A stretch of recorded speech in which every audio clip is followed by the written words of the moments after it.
صباح الخير، معاكم حاتم النجار، والنهارده حلقة جديدة من أخلاقنا الجميلة. أنا عايزك بس قبل ما تدخل في أي مشكلة أو أي خناقة أو أي إشكال مع أي طرف من أطراف الحياة تحط في اعتبارك وتفكيرك 3 حاجات. الحاجة الأولانية، اوعى تحت أي بند وتحت أي ضغط تقابل الإساءة بالإساءة. ليه بقولك الكلام ده؟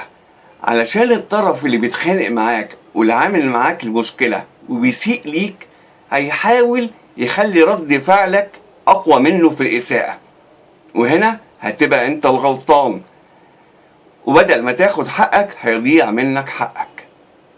نمرة 2، كبر دماغك إلى أقصى درجة ممكنة. ليه تكبر دماغك؟ هتقولي مش لازم أبقى أنا الكبير. هقولك لأ، معلش، حاول تكبر دماغك إلى أقصى درجة ممكنة. ليه؟ علشان خاطر تسيب الدنيا تلف وتدور وهي اللي هتجيب لك حقك لحد عندك. نمرة 3 والأخيرة، اصبر وابتسم. اصبر وابتسم ورد عليهم، بس رد عليهم ازاي؟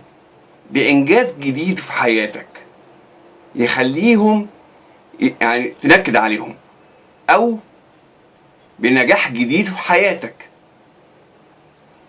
هو ده الرد المثالي على النوعية اللي بتعمل معاك مشاكل في الحياة. لكن مقابلة الإساءة بالإساءة ما انصحكش بيها.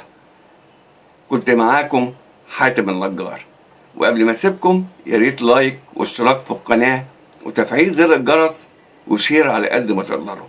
عايزين المجتمع بتاعنا يكون مجتمع حلو من غير مشاكل. السلام حلو يا جماعة. كنت معاكم حاتم النجار.